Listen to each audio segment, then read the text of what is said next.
C'est bon. Bonjour, bienvenue. Je me présente, je suis Geneviève Godbout, je suis responsable de programme au Fonds de recherche du Québec Société Culture.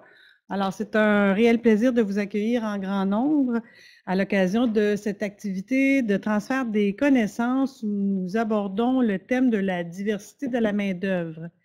Alors, je vous souhaite donc la bienvenue au nom du ministère du Travail, de l'Emploi et de la Solidarité sociale et du Fonds de recherche du Québec Société Culture, tous deux partenaires dans ce programme des actions concertées intitulé Programme sur les attitudes et comportements des employeurs à l'égard de la diversité de la main-d'œuvre, le cas des personnes immigrantes et des Autochtones.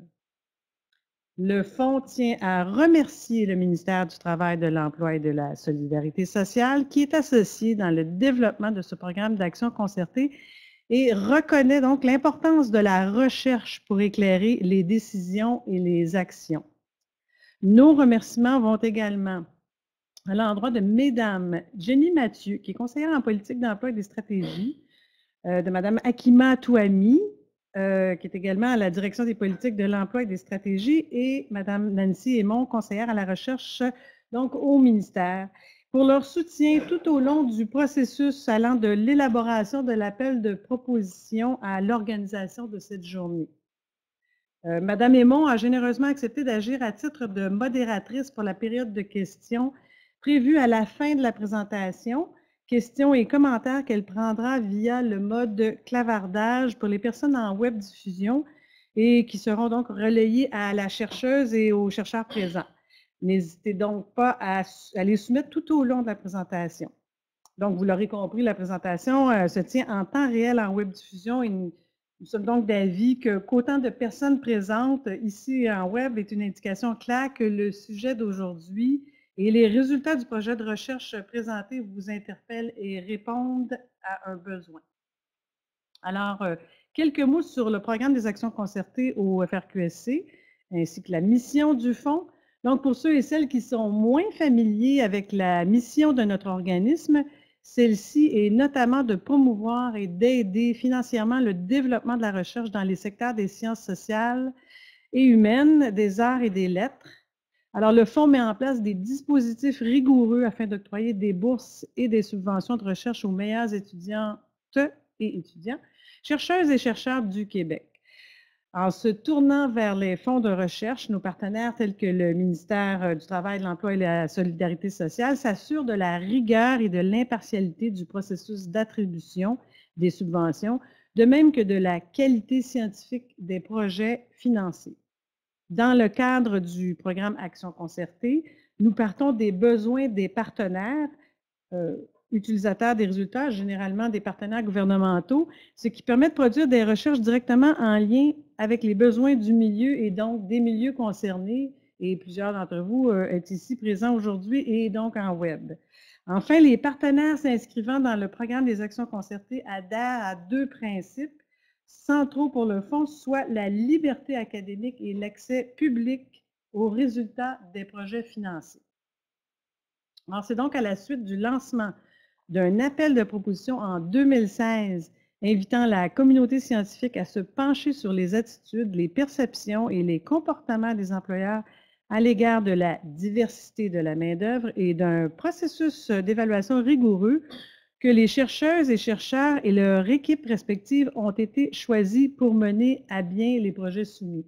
Donc, nous avons eu d'autres résultats récemment sur les nouvelles personnes donc immigrantes, récemment immigrantes donc au Québec.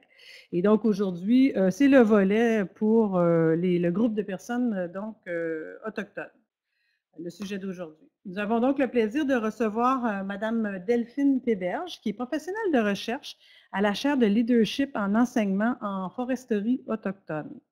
Madame Théberge nous présente les résultats d'une recherche réalisée sur une période de 2 ans, ayant pour objectif de mieux comprendre les attitudes et comportements des employeurs à l'égard des employés autochtones. Elle a réalisé le volet sondage de ce projet et a participé à la coordination de l'ensemble des volets du projet. Madame Théberge est accompagnée donc des co-chercheurs de l'équipe Monsieur Luc Boutillier à côté de moi, donc professeur à l'Université Laval. Également Jean-Michel Baudouin, qui est titulaire de la chaire, la CLI, on peut dire, oui, et chercheur principal du projet de recherche. Je veux également souligner à distance, donc, Hugo Asselin, qui est professeur à l'Université du Québec en Abitibi-Témiscamingue, donc qui est en mode clavardage avec nous, qui pourra communiquer avec nous par ce système donc, de clavardage. Alors, si vous avez des questions, elles pourront être soumises également à M. Asselin. Alors, un petit mot sur, avant de commencer, d'ordre technique. Là, vous avez donc 45 minutes pour la présentation et suivra ensuite une période de questions de 15 minutes. Alors, je le rappelle, on aura les gens en web, en clavardage, qui pourront préparer leurs questions. Madame Aymon pourra vous les soumettre à cette période de questions.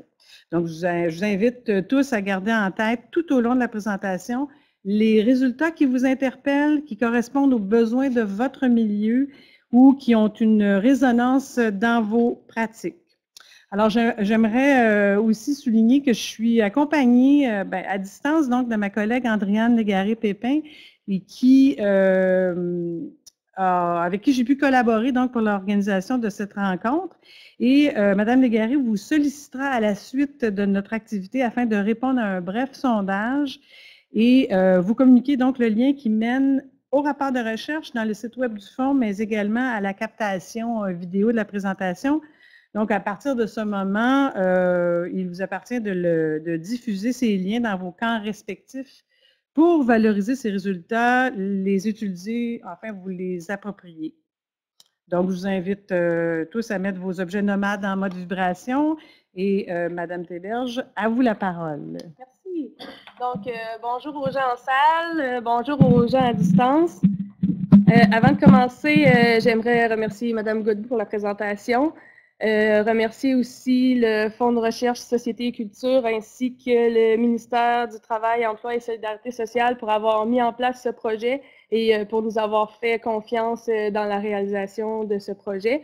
Donc, c'est un projet qui a quand même plusieurs volets, plusieurs données. Là. Vous voyez à l'écran, il y a eu 3 études sectorielles dans le secteur des ressources naturelles, un sondage. Ajouté à ça, il y a un rapport qui présente les résultats globaux. Si vous voulez avoir toute l'information en détail, je vous invite à aller sur notre site web. L'adresse, c'est le site web de la clé, www.forestérieautochtone.ulaval.ca. Vous allez retrouver là, dans l'onglet Attitude, essentiellement la page qu'on voit présentement à l'écran. Et quand vous cliquez sur un des ronds, vous avez accès au rapport complet. Là. Il y a beaucoup de données. Aujourd'hui, on fait une synthèse de tout ça. Donc, c'est un projet où il y a eu 3 études qualitatives, comme je le disais tantôt. Dans le secteur mine, on a rencontré 25 personnes représentant 11 compagnies différentes dans 17 projets. Dans le secteur forêt, il y a eu 22 entrevues dans diverses régions du Québec. Dans le secteur pêche, on parle de 19 entrevues dans 15 organisations différentes, essentiellement des organisations autochtones. Ensuite de ça, il y a eu un volet sondage quantitatif qui a été appliqué à tout le territoire du Québec dans le secteur forêt. C'est un projet où on s'est concentré sur l'attitude des employeurs, incluant des employeurs autochtones, mais on n'est pas allé voir le côté des employés autochtones. Donc, un projet comme ça se fait en équipe, bien entendu. On a une équipe variée là, de différents professeurs. Monsieur Baudouin, qui a été chercheur principal, Hugo Asselin de l'UQAT, Étienne Saint-Jean de l'UQTR, Luc Boutillier de l'Université Laval, Jamal Belmansour et Bruno Fabi de l'UQTR. Je veux souligner aussi le travail des auxiliaires de recherche, Joanie Caron qui a travaillé sur l'étude mine, Guillaume Proux sur l'étude forêt et Pascal Vallière sur l'étude pêche. Et j'ai oublié aussi Marc Mazerol là, qui nous a aidés pour le projet sondage. Je veux mentionner aussi qu'on est en train de travailler en transfert de connaissances. La présentation a d'abord été montée sur un prédit afin que ce soit dynamique. Dynamique, c'est adapté plus pour les présentations en salle et non pour les présentations à distance. Mais ça se peut que vous voyez différentes bulles là, que je n'aborderai pas nécessairement là, parce que la présentation a été transformée en PowerPoint pour les objectifs aujourd'hui. Donc, le contexte du projet, on parle de rareté de main-d'œuvre. Plusieurs secteurs au Québec ont un manque à combler en termes de main-d'œuvre. C'est le cas aussi pour le secteur des ressources naturelles. Et on faisait le pont avec le contexte de plusieurs communautés autochtones où il y a un taux de chômage élevé, la population est jeune et en croissance, il y a plusieurs communautés qui souhaitent participer davantage à l'économie de leur région. Il y a plusieurs études aussi qui disent que la présence d'Autochtones sur le marché du travail a une incidence positive sur les communautés, une réduction des désavantages sociaux, de la détresse psychologique, de la dépression. Ça peut favoriser une meilleure estime de soi des gens concernés. Donc, c'est dans ce contexte-là que le projet a été lancé. Puis le but de la recherche, ben c'est ça, c'était d'identifier les attitudes des employeurs, plus précisément 3 objectifs. Donc, identifier les facteurs qui favorisent la participation des Autochtones dans le marché du travail. On s'est attardé aussi aux petites, moyennes et grandes entreprises, savoir comment ils gèrent la diversité de main-d'œuvre autochtone et de déterminer si les employeurs des secteurs forestiers, miniers, des pêches créent un environnement qui valorise la diversité culturelle des travailleurs autochtones. Donc, je commence tout de suite avec le secteur mine. Le secteur mine a un contexte particulier. Il y a les projets signataires et non signataires. C'est comme ça que ça a été divisé. Donc, les projets signataires, c'est ceux où l'on retrouve des traités modernes ou des ERA, des ententes sur les répercussions et les avantages. Les traités modernes, on parle de la Convention de la baie James et du Nord québécois, Convention du Nord-Est québécois, encore sur les revendications territoriales du Nunavut. Ces traités-là, ils vont préciser la participation des Autochtones dans la gestion des territoires et des ressources naturelles. Puis des fois, il peut y avoir en complément la signature d'ERA qui sont conclus entre un promoteur minier et une communauté. Ces différentes signatures-là, ben, le lien, c'est qu'ils vont impliquer un engagement à recruter des employés autochtones. Donc, ça vient influencer beaucoup le contexte. Si on s'attarde aux intérêts des employeurs dans le secteur minier, on notait une nette différence entre les projets signataires et les projets non signataires. De manière globale, dans les projets signataires, on percevait les employés autochtones qui réussissent comme des cas d'exception.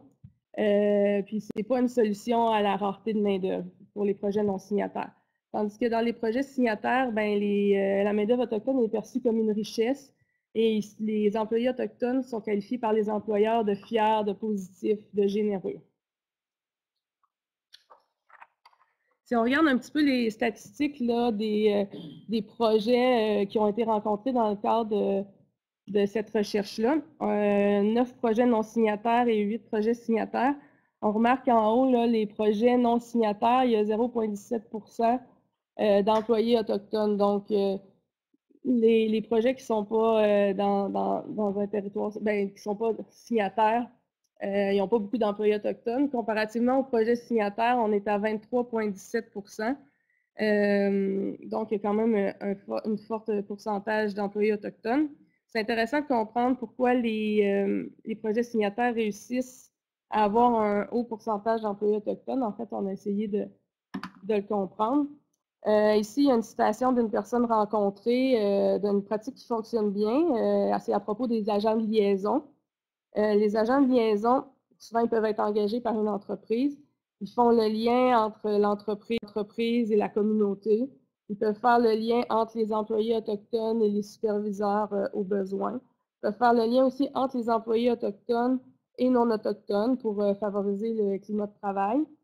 Ils peuvent aider aussi au recrutement, aller dans les communautés, expliquer c'est quoi le travail dans les mines ou aller aider les Autochtones à remplir des CV, différentes tâches comme ça. C'est un exemple de pratique qui fonctionne bien. Je vous amène tout de suite aux principaux constats du secteur mine. Si jamais vous voulez avoir plus d'informations, ben, je vous invite à aller voir le rapport directement là, pour avoir plus de détails. Donc, on se rend compte que les entreprises qui ne sont pas obligées font peu d'efforts pour inclure la main-d'œuvre autochtone. Les programmes de liaison, de mentorat, progression interne, formation culturelle, mais ça va favoriser le recrutement et la rétention.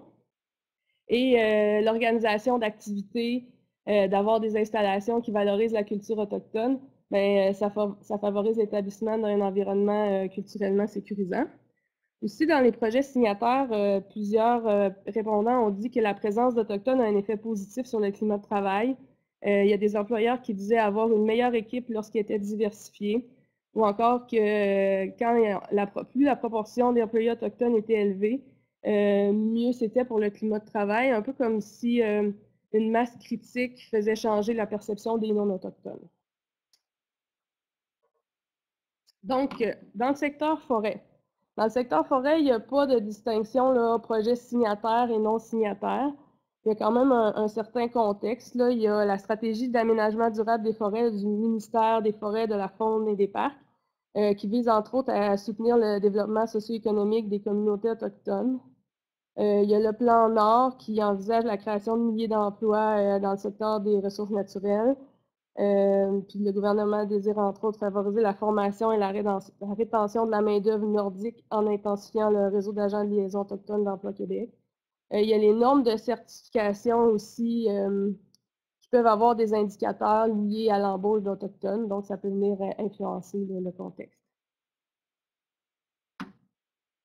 Donc, parmi les 22 personnes rencontrées, on se rend compte qu'il y en a quand même 14 qui avaient un fort intérêt envers le recrutement d'Autochtones comme une solution à la rareté de la main-d'œuvre, 7 qui avaient un intérêt nuancé, puis seulement un qui a affirmé qu'il n'y avait pas d'intérêt à l'embauche d'Autochtones. Donc, si on regarde un peu plus les chiffres en termes d'emploi pour les entreprises rencontrées, étant donné qu'il n'y avait pas le contexte signataire et non signataire, on a essayé de s'intéresser aux collaborations et aux partenariats. Donc, si on voit dans la première partie du tableau, là, aucun lien spécifique, il n'y a aucun employé autochtone dans ces entreprises-là. Il y en a un petit peu plus pour les collaborations. Dans les partenariats, ça varie. Donc, il faut quand même comprendre qu'il peut y avoir différents types de partenariats. Il y a des partenariats qui sont plus forts que d'autres, qui vont mieux fonctionner que d'autres. Donc, c'est possiblement pour ça qu'il y a une variation là, dans ces chiffres-là. Et dans la dernière section du tableau, on voit les entreprises autochtones.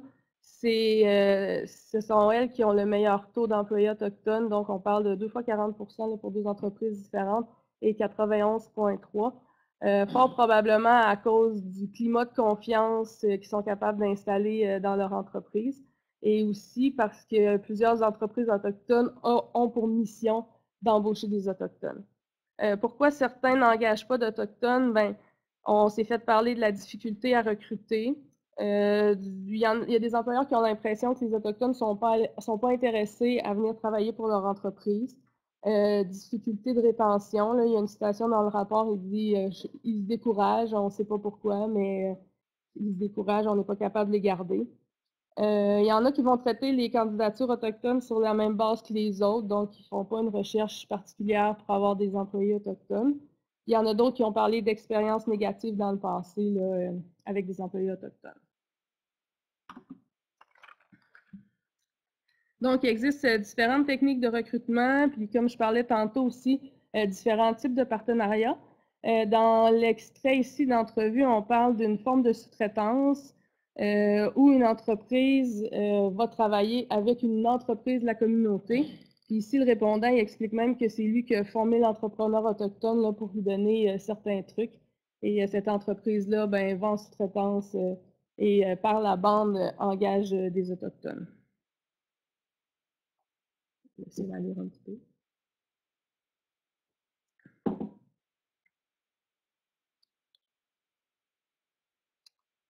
Donc, les principaux constats pour le secteur forêt.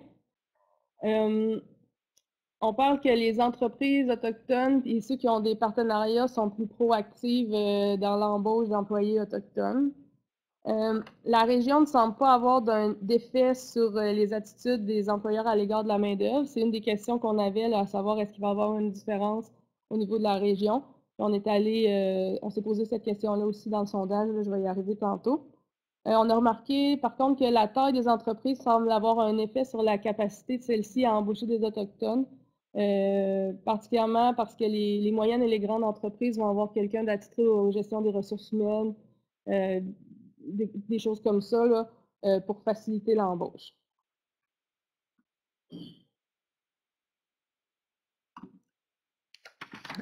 OK, dans le secteur pêche, on arrive dans un contexte légal aussi qui est différent. Il y a eu les jugements Sparrow et jugements Marshall qui ont fait en sorte que les communautés autochtones peuvent avoir accès à des quotas de pêche et ont pu développer leur entreprise au niveau des pêches. Dans ce projet-là, je l'ai dit un peu au début, c'est essentiellement des entreprises autochtones qui ont été rencontrées. On a essayé d'en rencontrer des non-autochtones, mais c'est pas nécessairement toujours évident. Bon, ben pour la majorité d'entreprises rencontrées, ils ont pour mission l'embauche des membres de leur communauté. Plusieurs employeurs notaient une amélioration des employés autochtones dans les dernières années en termes de rendement, de compétences, de respect des règles de sécurité. Et plusieurs employeurs reconnaissent les efforts et la motivation, surtout des employés autochtones pour la pêche.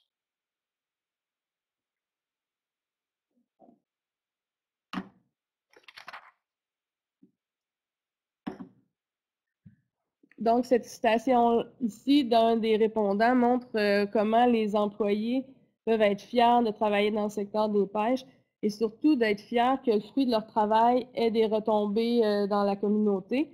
Ça fait écho aussi dans un article de Radio-Canada qui est sorti la semaine dernière. Je ne sais pas s'il y en a qui l'ont vu passer, là. Ça traitait spécifiquement du secteur des pêches chez les Autochtones au Québec. Puis le mot fierté revenait vraiment beaucoup dans l'article. C'est quelque chose qui était beaucoup mis de l'avant. Donc, pour les employés autochtones, ben, la moyenne dans les entreprises rencontrées, c'était 69%. Donc, c'est quand même beaucoup. Toutefois, on se rend compte que la majorité des postes occupés par les Autochtones sont situés au bas de l'échelle.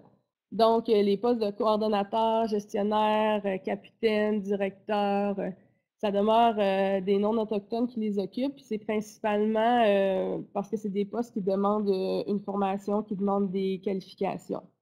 Cette tendance-là ne se retrouve pas uniquement dans le secteur des pêches. Il y a différentes études qui démontrent que c'est une tendance qui est à l'échelle canadienne. La tendance, c'est que les Autochtones occupent généralement des emplois moins qualifiés puis moins bien rémunérés. Et c'est aussi ce qu'on a constaté dans le secteur mine.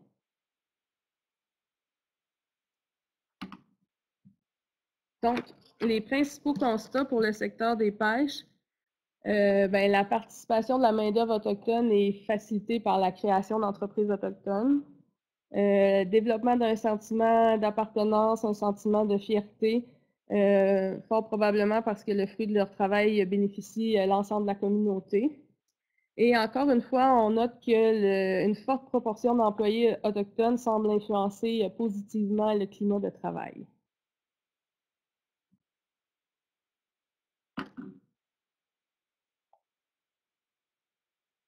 Donc, au niveau du sondage, je vais vous expliquer plus spécifiquement la méthodologie. C'est un sondage qui a été distribué l'été dernier, plus précisément du 16 au 9 août. C'est un sondage qui se remplissait en ligne ou en version papier parce qu'il s'adressait mal par téléphone. À l'écran, vous voyez un exemple de question. On a demandé aux gens de classer leur entreprise dans 4 différents niveaux par rapport à 6 domaines de gestion de la diversité. Ici, on voit ce qui est affiché, c'est le domaine de vision stratégique. Il y avait le domaine aussi leadership et responsabilité, celui de mise en œuvre de l'intégration des employés autochtones. On avait aussi recrutement, rétention, développement et avancement de carrière. Le 5e domaine, c'était avantages, flexibilité, conciliation, vie professionnelle et vie personnelle. Et le dernier, apprentissage et formation. Là, je les ai nommés rapidement, là, mais on va y revenir un petit peu tantôt à travers les tableaux. Les gens avaient à se classer donc dans 4 niveaux. Le niveau 1, c'était une organisation peu ou pas concernée. Donc, l'organisation fait un minimum de pratiques pour l'intégration des employés autochtones, puis ils ne se sentent pas nécessairement concernés spécifiquement par les conditions de travail des Autochtones. Niveau 2, bon, ben, l'organisation, on appelle ça organisation réactive, fait un peu plus de choses. Ils ont mis en place certaines pratiques de gestion des ressources humaines, mais il n'y a pas de spécificité par rapport aux Autochtones. Niveau 3, l'organisation accommodante. Donc, l'organisation a commencé à mettre en place des mesures de gestion des ressources humaines autochtones spécifiques. Et niveau 4, l'organisation proactive. Donc, c'est une organisation qui offre des conditions de travail supérieures au marché, qui veulent se distinguer, qui veulent innover, puis qui veulent être reconnus comme chefs de file dans ce domaine, dans le domaine de l'intégration des employés autochtones.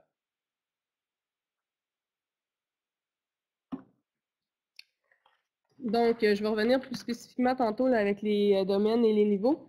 Avant, je vais vous parler de l'intérêt des employeurs. Donc, pour cette question-là, on arrive à 108 parce que on avait 127 répondants au total. On a retiré les 19 entreprises autochtones pour présenter juste le portrait des entreprises non autochtones pour cette question-là. Donc, on remarque qu'il y a 28% qui accordent peu ou pas d'importance aux employés autochtones comme une solution à la rareté de la main-d'œuvre. Il y en a quand même 47 qui accordent de l'importance ou une grande importance. Et il y a un gros 30,6% qui accordent plus ou moins d'importance. Si on revient au classement par domaine, donc on se rend compte pour les 6 différents domaines, les employeurs, les organisations se classent généralement dans les niveaux 1 et 2. Et plus particulièrement dans apprentissage et formation, les niveaux 3 et 4 sont les plus bas. Ce qui est quand même une donnée intéressante étant donné que les formations sur les réalités culture autochtones, c'est quelque chose qu'on parle beaucoup ces temps-ci. C'est une des recommandations de la commission Vérité et Réconciliation. Et on se rend compte que dans l'étude qu'on a faite, ce serait le point, un des points à travailler. Là, ce tableau-là, on s'est intéressé à savoir s'il y avait une différence de classement entre ceux qui avaient des collaborations et ceux qui n'en avaient pas. Donc là, on voit qu'il y a quand même beaucoup de chiffres, là, mais j'ai mis des flèches rouges pour montrer que les organisations qui n'ont pas de collaboration ne se classent jamais dans un niveau 4. Et on a fait d'autres tests statistiques là, de régression ordinale qui établissaient des liens directs entre les collaborations et le classement dans le tableau. Donc, ceux qui ont des collaborations ont tendance à se classer plus vers les niveaux 3 et 4. Ça fait écho un peu avec ce qu'on avait trouvé dans l'étude qualitative.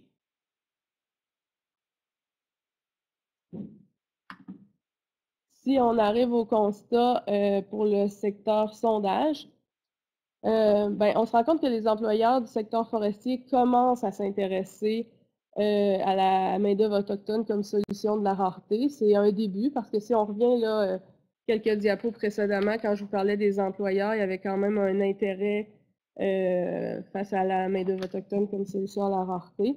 Mais dans le classement par niveau, là, il y a un peu de travail à faire. Ensuite de ça, comme je disais tantôt, c'est les domaines apprentissage et formation qui sont le plus bas là, pour les niveaux 3 et 4. Et encore une fois, les entreprises autochtones sont proactives dans la gestion de la diversité autochtone.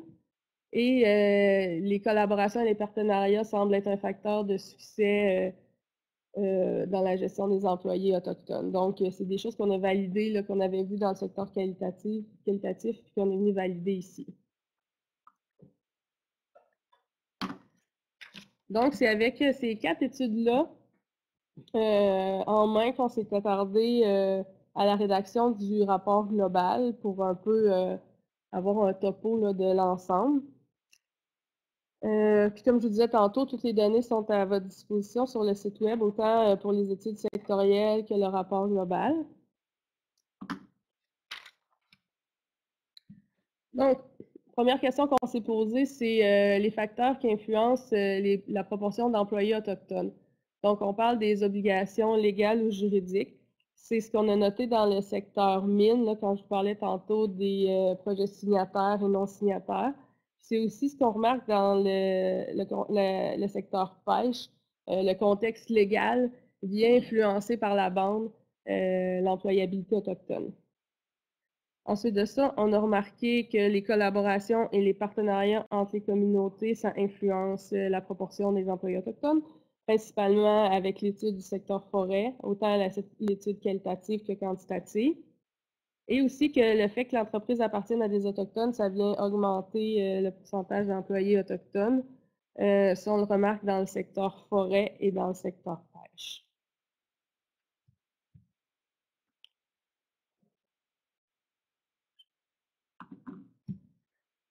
Donc, les défis mentionnés par les employeurs. Ça ici, ce qui est écrit essentiellement, c'est ce qu'on s'est fait dire là, dans les différentes études. C'est des exemples, là, il y a plus de détails dans les rapports. Donc, c'est l'accès à un bassin de main-d'œuvre qualifié. C'est quelque chose qui revenait souvent. Développer une culture du travail chez les Autochtones, c'est qu'on essaye de leur twister un petit peu là, une culture autochtone du travail, de savoir qu'est-ce que les non-autochtones peuvent apprendre des Autochtones, de leur façon de voir le travail, de leur façon d'être, leur façon de parler. Beaucoup quand il y avait une forte proportion d'employés autochtones, ça venait influencer le climat de travail. Donc, il y aura un travail dans les deux sens, du moins, là, à faire en ce sens. Et aussi, les employeurs, ils nous ont dit qu'ils ne se sentaient pas outillés pour gérer des problèmes sociaux. Je vous parle d'exemples qui favorisent l'établissement d'un climat de confiance dans la littérature et aussi dans les différentes recherches qu'on a faites. C'est quelque chose qui revenait souvent, qui est important pour recruter, mais aussi pour retenir la main-d'œuvre autochtone. Donc, on parlait de compagnonnage, d'avoir une attitude d'indulgence, de tolérance, de patience face aux défis sociaux. De mettre en place des formations sur les réalités et cultures autochtones. C'est quelque chose qui semblait bien fonctionner pour améliorer le climat de travail. Comme je l'ai dit tantôt, l'embauche d'un ou d'une agente de liaison, d'avoir des suivis personnalisés et d'avoir une attitude d'ouverture face aux absences pour des activités traditionnelles. Tout ça, ça a aidé à créer un environnement culturellement sécurisant, comme on peut appeler, là, qui est un concept surtout utilisé en santé et en éducation, mais qui peut être utilisé dans le contexte-ci. C'est un environnement culturellement sécurisant, c'est une place où les employés autochtones vont se sentir en confiance, qui peuvent être fiers de leur culture, puis qui ne vont pas avoir à cacher le fait ou qui ne vont pas se sentir obligés de cacher le fait qu'ils sont autochtones. Ces différentes pratiques-là, ça peut être utile aussi pour la gestion des ressources humaines non autochtones. Par exemple, ben, la gestion des problèmes sociaux, c'est pas juste les Autochtones qui ont des problèmes sociaux, les non-autochtones en ont aussi. Donc, de mettre des mesures en place pour favoriser cela, ça peut aider tout le monde. La conciliation vie professionnelle et vie personnelle, les Autochtones comme les non-Autochtones vont apprécier avoir une meilleure conciliation en ce sens-là. Puis ça, c'est sans enlever la spécificité aux Autochtones, là, des fois qu'il va y avoir des questions très précises, là, par exemple, la place de la famille élargie. Dans le secteur mine, il y avait un cas d'un employeur qui avait accepté que son employé prenne congé pour le décès d'un parent qui était un peu plus éloigné, qu'habituellement, il n'accordait pas un congé pour ça, mais vu que c'était considéré comme un frère, il l'avait accordé. Donc, de garder quand même une spécificité autochtone, mais que ça peut servir aussi pour les non-autochtones. Dans le temps, on est comment? On est bon? Parfait. Donc, on a amené différentes pistes de solutions. Des pistes de solutions pour les employeurs, pour les instances gouvernementales. Je vais y revenir un petit peu tantôt. Je veux vous parler du tableau des bonnes pratiques qu'on a mis en place. Ce tableau-là, vous allez le retrouver dans le rapport global, mais aussi sur le site web, là, on a un cercle spécifiquement, c'est un fichier juste avec ce tableau-là. La façon qu'on peut s'en servir, c'est qu'on l'a divisé là, selon des facteurs sociétaux, organisationnels, de groupes de travail. Il y avait facteurs individuels, mais on n'en a pas sorti, là. Mais c'est différents exemples qu'on s'est fait dire à travers les entrevues, qu'on a vu à travers la littérature, de pratiques qui semblent fonctionner. Donc, pour une organisation qui souhaite mettre en place des pratiques, il peut aller voir dans le tableau, regarder qu'est-ce qui peut cadrer avec son entreprise. Si jamais vous souhaitez aller plus loin, bien là, on a indiqué dans quel rapport on retrouve cette pratique-là, sur le rapport mine, forêt, pêche ou encore l'analyse documentaire. L'analyse documentaire est accessible en ligne, mais ça reste un document de travail qu'on s'est servi tout au long du projet, qu'on a commencé dès le début, qu'on a bonifié là, tout au long du projet. Puis il y a des numéros de page, là, mais ce n'est pas nécessairement exclusif. Des fois, vous pouvez retrouver cette idée-là à différentes pages.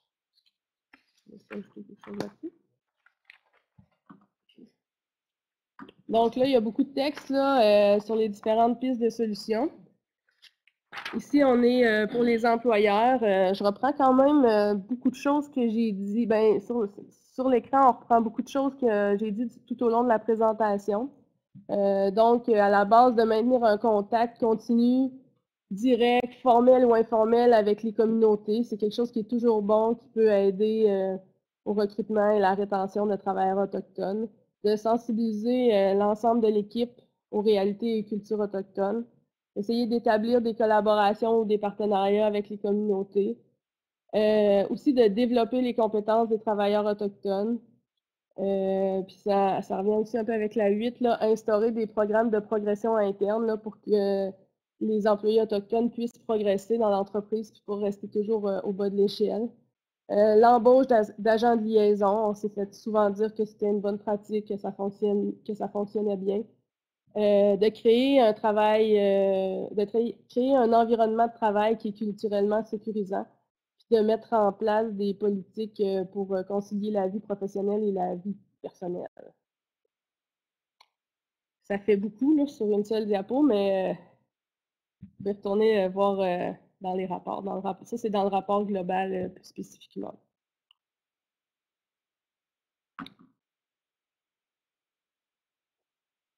Pour les instances gouvernementales, on a différentes pistes de solutions. Donc, c'est sûr qu'en premier, on parle de poursuivre les démarches pour établir des traités modernes ou des règlements de revendication territoriale. C'est quelque chose qui est très, très large, mais on se rend compte que sur le terrain, ou du moins dans ce domaine spécifique-là, ça avait une influence. Soutenir et encourager les démarches de partenariat entre les employeurs et les communautés autochtones. C'est pas évident nécessairement pour une entreprise qui veut avoir un partenariat avec une communauté autochtone de savoir comment faire, par où commencer. Donc, on a quand même un besoin à ce niveau-là. Développer différents types de formations là, pour sensibiliser sur les cultures et réalités autochtones à différents niveaux. Ça reste que c'est une piste de solution. Puis développer une formule d'apprentissage en cohérence avec les réalités autochtones, étant donné qu'on s'est fait dire que les employeurs, un de leurs défis, c'était d'avoir accès à un bassin de main-d'œuvre qualifié.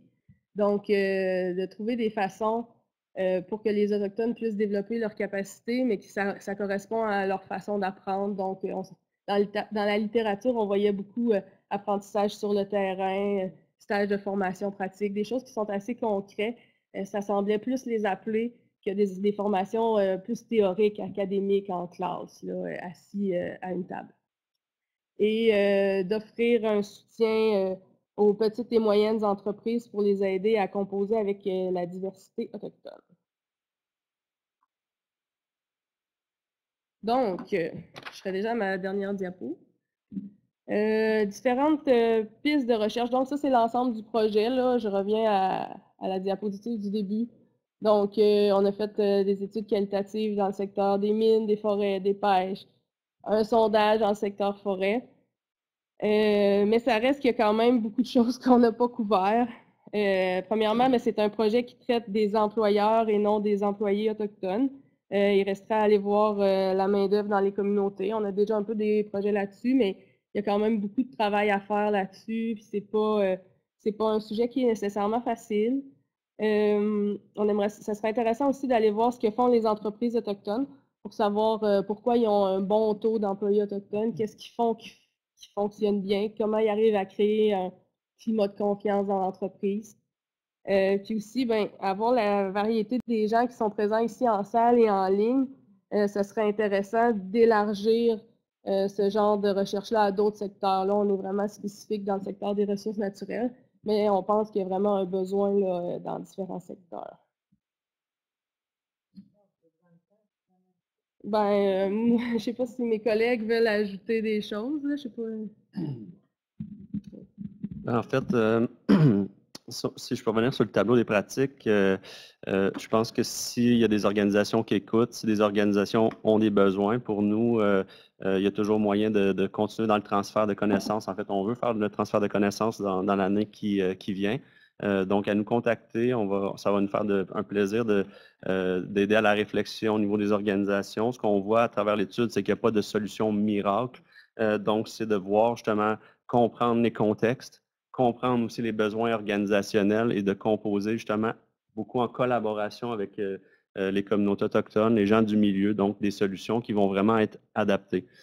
Puis je voulais aussi finir en disant, bon, ben, ça a été vraiment un beau projet de recherche pour nous, mais comme vous voyez, on a vraiment du personnel hautement qualifié. Donc, je veux remercier là, Delphine Théberge pour tout son travail qu'elle a fait au niveau de l'équipe aussi également, la coordination du projet. Un gros merci.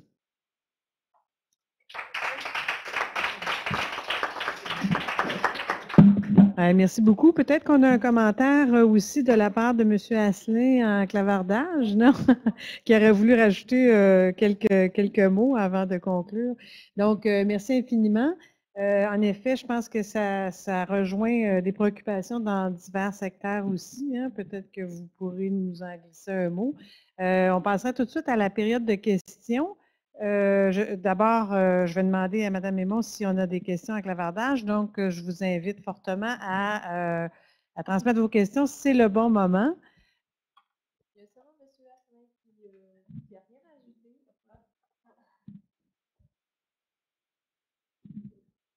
Allez.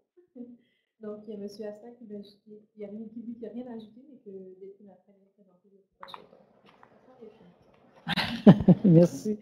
Alors, est-ce qu'on a des questions donc dans la salle? Je vais aller, je vous invite donc à vous présenter. Bonjour, merci pour votre présentation. Sarah Abdelgawad, ministère de l'Éducation, direction des relations avec les Premières Nations, les Inuits et de la Nordicité. Donc, ce que j'ai vu par votre présentation, c'est qu'il y aurait moyen d'impliquer les entreprises au niveau de la formation.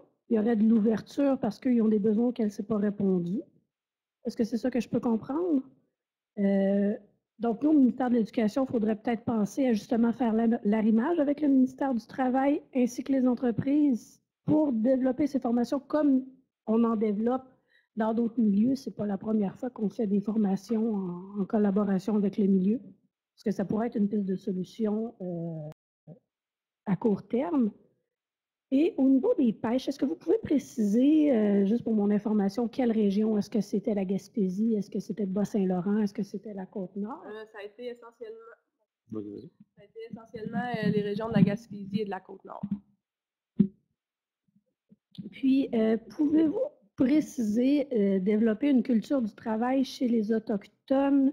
Qu'est-ce qui a été principalement dit? Est-ce que c'est parce que, on dit souvent, les hommes et les femmes ne parlent pas la même langue? Est-ce que c'est parce que les Autochtones et les Allochtones utilisent les mêmes mots, mais les attentes de l'employeur versus les attentes de l'employé et les offres de chacun ne se rencontrent pas, alors qu'il s'agirait d'une discussion plus approfondie pour arriver à s'entendre? L'exemple qui était souvent mentionné en lien avec cette idée-là, c'était de dire qui arrivent à l'heure le matin, qui se présentent à tous les jours, qui ne partent pas en congé pour des activités traditionnelles, des choses comme ça. Là. En fait, aussi, ce qu'on voit dans le secteur forestier, c'est un secteur où, pour le travail en forêt là, qui est à la production. Donc, c'est à la performance. Donc, d'arriver le jour 1 puis d'être productif le jour 1, c'est un défi. Il y a des manières de former les gens qui se mettent en place. Là, donc, avoir une transition peut-être vers un travail qui est plus à l'heure pour apprendre le travail à la production. Et sur 2-3 ans, de pouvoir justement tomber à la production puis donc réaliser son travail de manière satisfaisante, c'est une des façons qui, je pense, qui ressort dans le secteur forêt, justement. Et une dernière question. Comme piste de solution, est-ce que la reconnaissance des terres non cédées par le gouvernement d'une façon X ou Y pourrait aider justement à augmenter le nombre d'Autochtones employés au niveau des entreprises non autochtones? Alors ça, c'est tout le défi dans le secteur forestier d'imaginer une tenure autochtone. Ça pourrait passer par un mode de foresterie communautaire. Là, c'est un vaste chantier. Tout ce qu'on peut dire à ce moment-ci, c'est que les autorités gouvernementales ne sont pas mûres pour ça, les entreprises sont terrorisées avec ça, et les communautés autochtones, tout comme les communautés non autochtones, se sentent tout à fait délaissées par les grands enjeux de politique forestière. Alors, c'est une vaste question. Évidemment, ce projet-là ne visait pas à aborder nommément cet enjeu-là, mais les acteurs sur le terrain, et ça, c'est extrêmement intéressant, tant dans les entreprises, parce que c'est surtout les gens des entreprises qu'on a interrogés, que les entreprises autochtones, donc qui sont un peu plus enracinées dans leur communauté, l'enjeu est ressorti. Alors, et puis là, vous nous demandez des précisions là-dessus. Vaste question. On est bien ouvert à entreprendre un chantier de recherche. On a un commentaire de la part de M. Asselin, je crois. Oui, en fait, on a deux commentaires. M. Asselin dit que c'est important que les formations offertes en entreprise ou avec l'entreprise soient transférables d'une entreprise à l'autre pour ne pas que les gens soient limités à un seul employeur.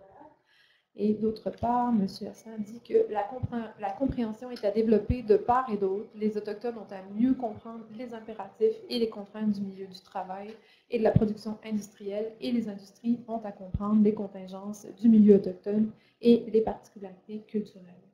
Il y a aussi Wanda Lafontaine qui vous remercie pour la présentation et puis qui se demandait si l'étude était également disponible en anglais. Et puis M. Asselin a répondu en disant que en fait, la portion mine a été publiée récemment dans la revue Resources Policy.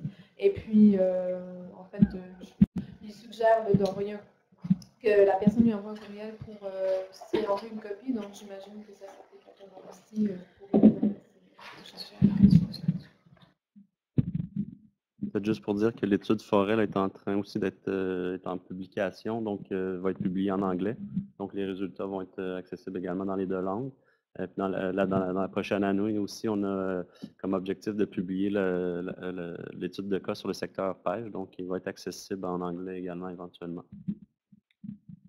Est-ce qu'on a un autre commentaire en ligne? Allons-y. Oui, on a une autre question de Mme Méran qui se demande si nous savons si les entreprises participantes employaient davantage des Autochtones en communauté ou en milieu urbain. Et puis, est-ce que vous avez vu une différence sur les pratiques selon que les employés autochtones étaient en communauté ou en milieu urbain?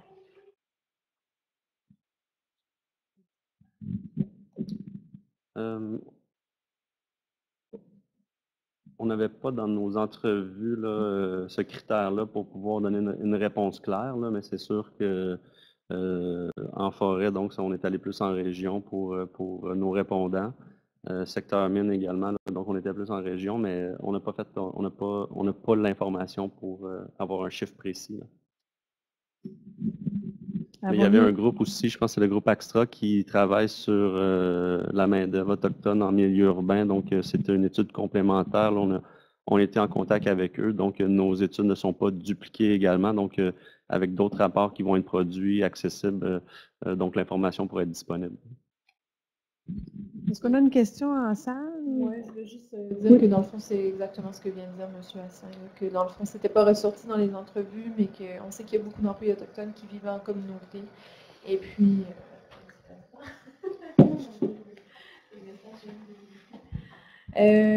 on le verra mieux dans les études ultérieures, où on fera des entrevues avec les autochtones. Donc, en fait, moi, j'aurais une petite question. Sur en fait, les petites entreprises, je me demande si c'est un peu... ce qu'on rencontre souvent dans des plus petites entreprises, c'est des moyens qu'ils n'ont pas au niveau des ressources humaines pour développer les liens avec les employés de manière générale, donc une communauté particulière.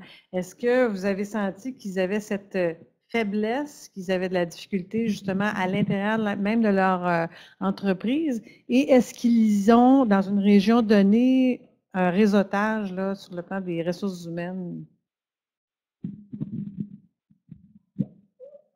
En fait, avec le sondage, on n'a pas vu de différence au niveau régional, donc ça, on n'est pas capable de voir une différence entre les acteurs.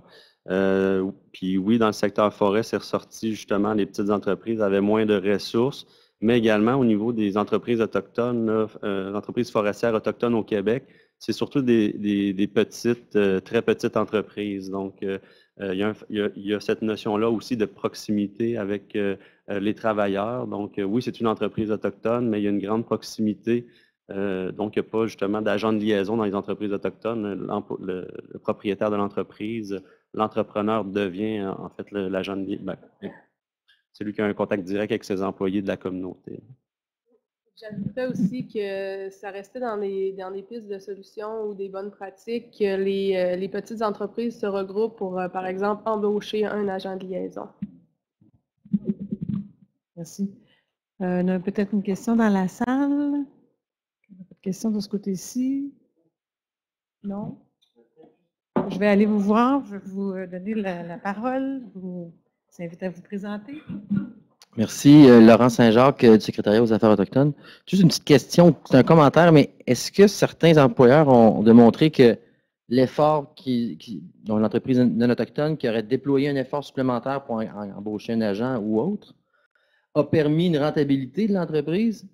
S'il n'y avait pas eu cette ressource-là, il n'y aurait pas eu assez de travailleurs en forêt ou pas assez de contrats? Est-ce que ça a permis de... On n'a pas vraiment étudié les questions de rentabilité d'entreprise dans ce projet-là. Merci. On a peut-être une question du côté du clavardage. Dans nos pistes de recherche. La Rouge dit qu'il sera important que les instances gouvernementales comme le Service Québec soient interpellées pour soutenir les PME afin de mettre en place avec les partenaires, comme des institutions d'enseignement, les organismes qui accompagnent les Autochtones, notamment les centres d'amitié autochtones, pour mettre en place vraiment les pistes de solutions concrètement. M. Asselin qui souligne que c'est un très bon point et qui souhaite que les participants binaires fassent le minimum. Y a-t-il d'autres questions? Excusez. Non? Du côté du clavardage? Non? Vous avez peut-être d'autres commentaires à ajouter qui vous sont venus en tête pendant cette période de questions? Je pense que l'énorme message, moi personnellement, que je retiens de toute cette aventure, c'est que la question de la rareté de la main-d'œuvre dans le secteur des ressources naturelles et de la vulnérabilité des communautés autochtones en milieu ressources, il y a une adéquation à faire où tout le monde peut être gagnant. Et le fameux tableau, je pense que s'il y a une chose que les gens qui accueillent ces résultats de recherche ce matin doivent retenir, c'est le fameux tableau des bonnes pratiques, où en 3 pages, on identifie à partir des entrevues, à partir de la revue de littérature, puis à partir de nos analyses aussi, soyons pas trop modestes, là, des actes très concrets qui peuvent être posés. Et on vous réfère à chaque point d'entrée dans les 4 documents qui montrent bien qu'au total, on peut répondre d'une certaine façon à la rareté de main-d'œuvre dans le secteur des ressources naturelles, tout en améliorant la condition, les capacités, le capital social dans les communautés, mais que ça a une retombée positive sur le climat de travail. C'est manifeste dans le secteur minier, en particulier là où il y a des ententes de retombées et avantages, mais on l'observe aussi dans le secteur forestier. Alors, cette idée-là que, puis oui, les employeurs ont insisté à l'effet, ouais, les Autochtones, ils n'ont pas tout à fait la bonne culture de travail. On se rend compte à l'usage, là où ça fonctionne bien, en tout cas, c'est ce qu'on observe, qu'au fond, les employeurs et leurs employés non autochtones, là où la médiation se fait bien avec les Autochtones, leur culture de travail évolue. Alors là, il y a quelque chose d'intéressant là-dedans, là, sur laquelle on peut construire. Alors, pour moi, c'est la grande conclusion, là, c'est que la rareté de la main-d'œuvre et la vulnérabilité des communautés forestières, des communautés autochtones, pardon, en milieu ressources, ça représente une occasion, si on a des politiques qui essaient de développer des compétences, d'améliorer le capital social dans les communautés, mais aussi de mieux équiper les employeurs pour qu'ils puissent être des agents actifs dans la formation sur mesure. Et là, je pense que le ministère de l'Éducation est sollicité. Tout le monde peut être gagnant, mais et qu'évidemment, ce n'est pas la solution finale au problème de pénurie de main-d'œuvre.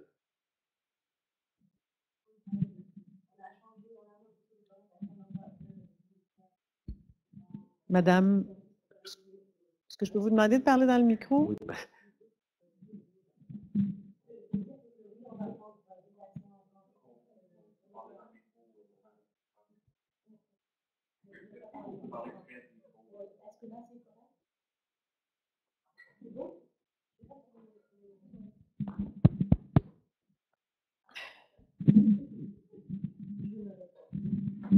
Alors, ce que je voulais dire, c'est que oui, on travaille déjà. Je parle au nom du ministère du Travail, de l'Emploi et de la Sécurité sociale, donc Service Québec.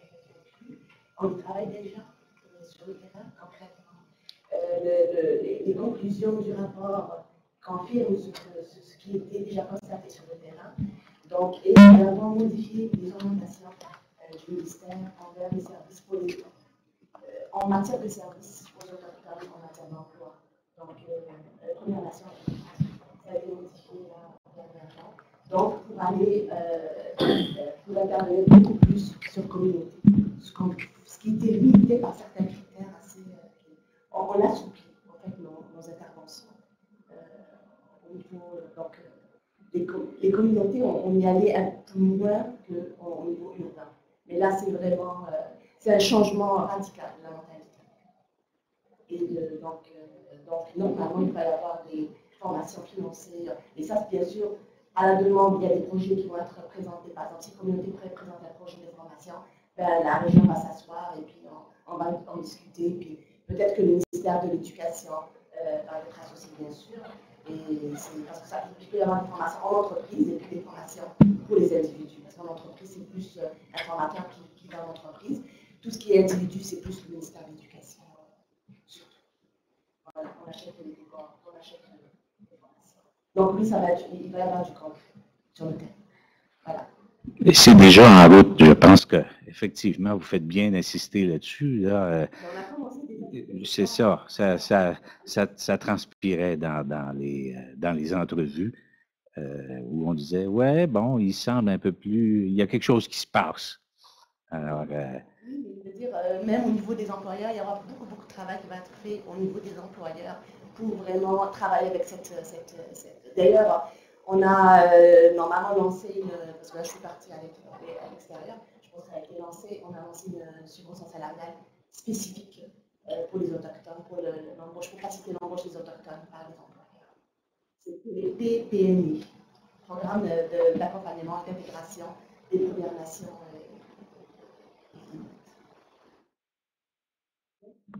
Je crois qu'on a une autre question en clavardage. Oui, en fait, M. Asselin a répondu, mais je peux quand même l'adresser pour la formation. Il y a quelqu'un qui se demandait si vous envisagez de faire une étude complémentaire sur les employés autochtones afin de proposer des solutions plus durables. Et M. Asselin a répondu oui. Pour le secteur minier, nous sommes en train de faire cette étude pour avoir le point de vue autochtone. La collecte de données est terminée. On achève les analyses et la rédaction se fera dans les prochains mois. En fait, on a aussi des études de cas dans le secteur forêt, donc avec différentes communautés, on est allé voir les travailleurs, donc c'est des travailleurs qui étaient actifs, des travailleurs qui étaient en recherche d'emploi, et aussi on est allé voir des travailleurs qui avaient quitté le secteur forestier, donc pour connaître leurs intérêts pour l'emploi, mais aussi les obstacles à l'intégration, à l'insertion professionnelle. Là, on a mis l'emphase sur le secteur forêt encore une fois. Là. Merci. Bien, écoutez, je vous remercie infiniment. Je vais inviter Mme Aymon pour le mot de clôture de cette rencontre. Merci.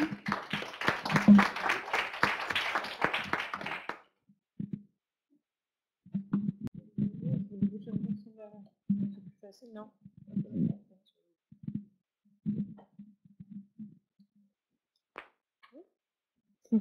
Alors, le ministère du Travail, de l'Emploi et de la Solidarité sociale tient à remercier chaleureusement les chercheurs pour leur importante contribution à l'avancée des connaissances sur la gestion de la diversité des ressources humaines et plus particulièrement aujourd'hui de la main-d'œuvre autochtone.